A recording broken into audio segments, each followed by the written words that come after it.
On this episode, we're exploring the key dynamics defining China's current approach to the automotive market. And to help us navigate this fast-changing landscape, we're joined by Yudong Qi, an expert here from Dow.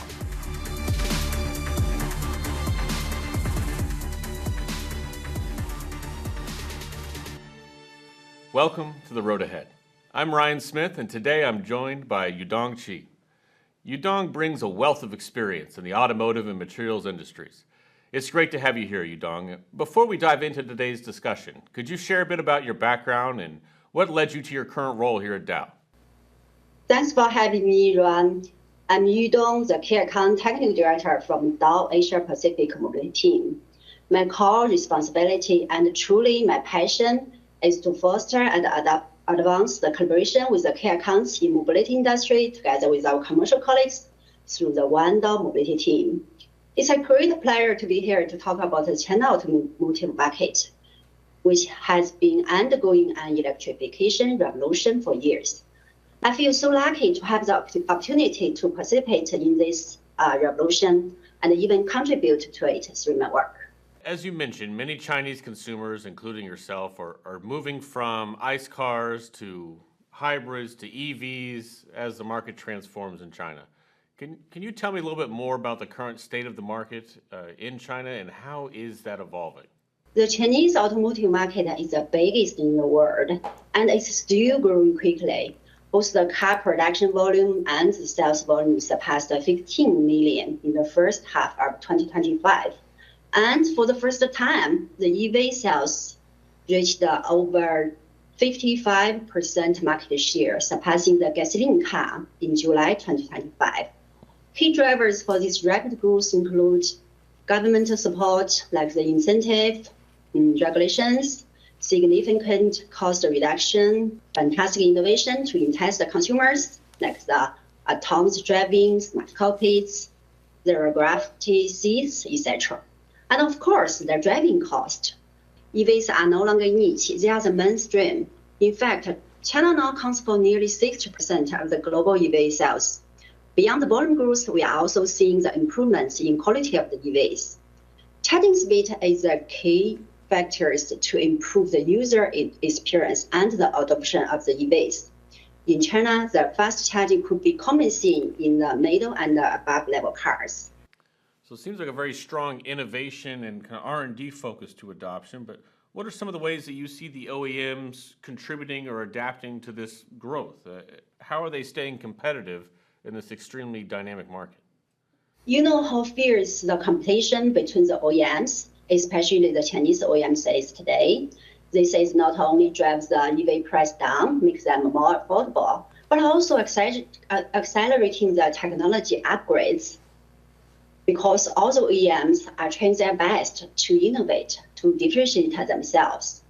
Smart cockpits, AI-powered features, level 2 plus ADAS could be commonly seen even in the entry-level cars.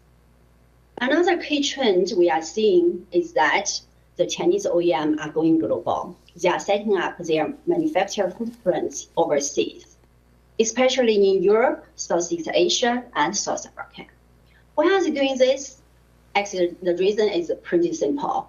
Because producing vehicles in the target market not only can improve the responsiveness to the local preference and regulatory environments, but also mitigate the potential risks and uncertainties faced in China.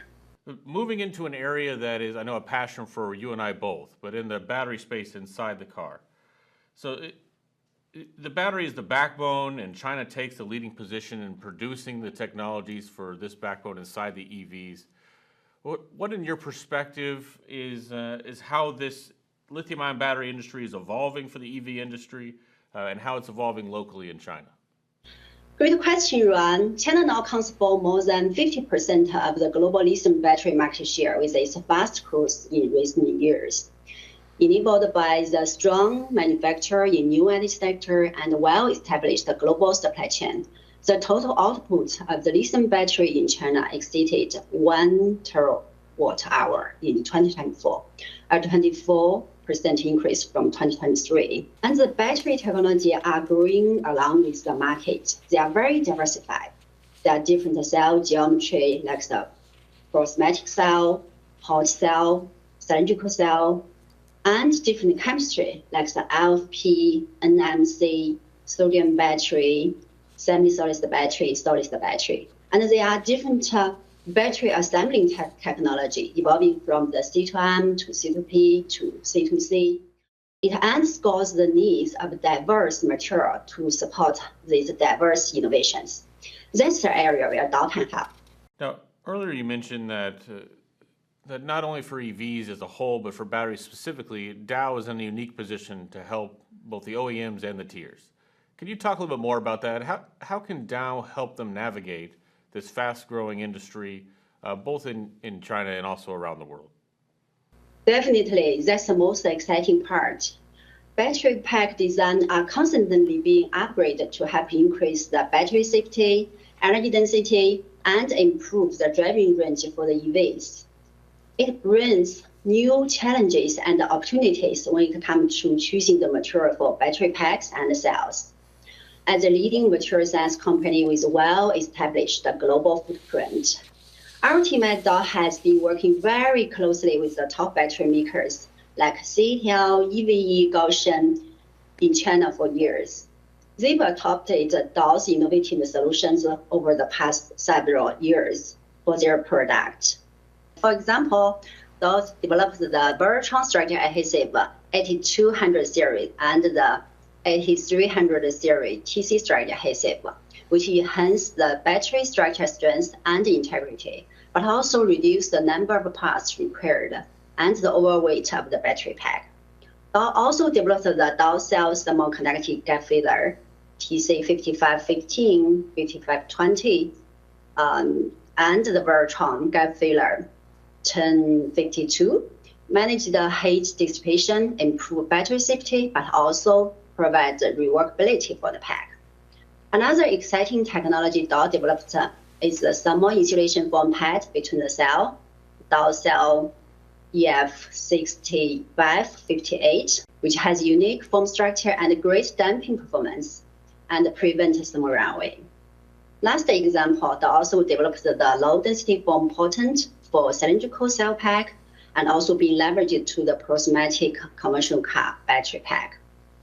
The density of the foam potent is just 1/5 of the conventional adhesive, with more super low viscosity, great structure strength, as well as the faster cure, are perfect for the small gap filling and the strength enhancement for the battery pack. What are some innovations outside the battery that Dow is driving forward? Dow also developed a lot of innovative solutions for the car interior and exterior, like the Luxsense silicone laser, Evo Air POE laser, 3D loop solution for seating application, and the self-healing tire solution. To support the market trend for autonomous driving, smart cockpits, Dow also developed a very comprehensive thermal management solution for mobility intelligence, like the sealant, TC gap filler, TC encapsulants, TC grease. This list goes on and on. Switching topics a little bit, I want to dive into a little bit around sustainability. So I hear cars described as computers on wheels, and the management of all those densely packed electronics for functions like the battery management you were highlighting, infotainment, autonomous driving, vehicle safety, makes things like the EMI shielding and thermal management all the more crucial. Can you tell me a little bit more about how the battery pack will continue to evolve in that vein, and what trends you see shaping the auto market in China going forward? With China emerging as the world's largest market for electric vehicle and the biggest market for passenger car, the country is driving towards sustainable mobility. Recycling of the battery will be a key area to focus, as the government launched regulations on the battery recycling to close the loop. Many mature technologies are already in development to enable a recycling-friendly design. Wow, that is definitely truly impressive. And it's exciting that his material science, something Dow knows and loves, is an essential enabler of that recyclability. Now, Yudong, before we go, I like to ask guests the same question. What keeps you up at night when you're thinking about the future of this industry? In China, taking kids to and from school is very challenging due to traffic and time constraints, especially for the working mom like me who travel frequently. So our car equipment with advanced AI, which can handle school drop-offs and pickups, and also serve snacks on request, and even fly over the traffic will be greatly simplify and balancing the work and family life. Well, as someone who's a parent myself, I think that is a fantastic vision. And thank you again for joining us today and sharing your insights and perspectives, Yudong. Thank you, Ron. It's been a pleasure. On today's episode, we explored how China's automotive market is leading the way in global EV shares, dialed in on battery innovation, and ready to take on the challenge of becoming more sustainable. What do you think about the insights we shared here today? What will it take for China to remain the leader in automotive innovation? Let's share in the comments and get a conversation started. As always, thanks so much for joining us. Until next time, I'm Ryan Smith, and I'll see you on the road ahead.